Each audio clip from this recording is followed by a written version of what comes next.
तुम्हें लगता है कि अपने बॉस या अपने से बड़े लोगों के सामने अपना टैलेंट दिखाओगे तो वह खुश होकर तुम्हारा प्रमोशन कर देंगे। ये इस दुनिया का सबसे बड़ा झूठ है। अगर तुम उनसे ज्यादा स्मार्ट बनने की गलती कर रहे हो तो तुम खुद अपने हाथ से अपने करियर की कब्र खोद रहे हो। ध्यान से सुनो।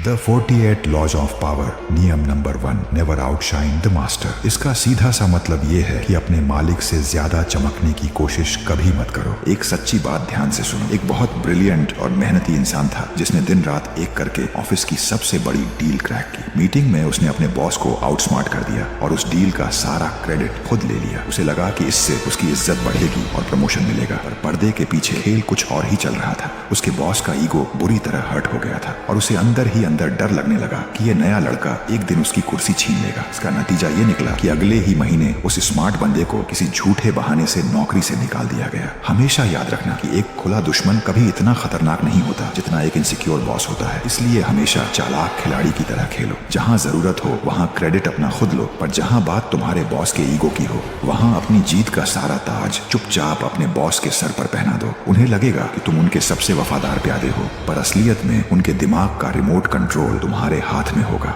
अब चालाक लोगों का डार्क गेम सुनो कि वो इंसान के दिमाग के साथ कैसे खेलते हैं। दुनिया के हर ताकतवर इंसान के अंदर एक इनसिक्योरिटी और एक बड़ा ईगो छुपा होता है। वो हमेशा सबसे ऊपर और सबसे स्मार्ट फील करना चाहता है। जब गैलीलियो ने जुपिटर के चांद ढूंढे थे तो उसने दुनिया के सामने आकर अपनी छाती नहीं पीटी। उसने अपनी उस बड़ी खोज का सारा क्रेडिट उस वक्त के सबसे अमीर और ताकतवर मेडिसी परिवार को दे दिया। उसने उनका ईगो बढ़ाया और उन्हें मास्टर फील करवाया। इसका रिजल्ट ये निकला कि मेडिसी परिवार ने गैलीलियो को पूरी जिंदगी के लिए पैसा, इज्जत और ताकत दे दी। गैलीलियो ने अपने बॉस को हराया नहीं, बल्कि उसने बॉस के ईगो को ही अपना सबसे बड़ा हथियार बना लिया। वो आज की इस दुनिया में इस डार्क ट्रिक को तुम्हें कैसे लगाना है, चाहे तुम ऑफिस में हो, ट्रेडिंग फ्लोर पर बैठे हो या किसी बड़े क्लाइंट के साथ डील कर रहे हो, ये रूल हमेशा याद रखना। अगर तुम्हारा बॉस या तुम्हारा सीनियर कोई छोटी गलती भी करे तो उसे दुनिया के सामने करेक्ट मत करो। अपने सबसे बढ़िया और नए आइडियाज उनके सामने ऐसे पेश करो जैसे वो आइडियाज असल में उनके ही थे। उन्हें हमेशा मास्टर फील होने दो और उनके सामने थोड़ा अनजान बनने का नाटक करो। जब उनका ईगो और उनका दिमाग पूरी तरह सेटिस्फाई हो जाएगा तब वो अंधे होकर तुम पर भरोसा करेंगे और ठीक वहीं से तुम्हारा पूरा कंट्रोल और असली पावर गेम शुरू होगा। अब एक सच बताओ, क्या तुम्हारा बॉस भी इनसिक्योर है जो तुम्हारे नए आइडियाज से चिढ़ता है? अगर हाँ तो उस इनसिक्योर बॉस का नाम मत लिखना, बस कमेंट में ट्रैप लिख दो, मैं समझ जाऊंगा। कल आएगा नियम नंबर 2 जिसमें मैं दोस्ती के नाम पर छुपे धोखे का नंगा सच बताऊंगा।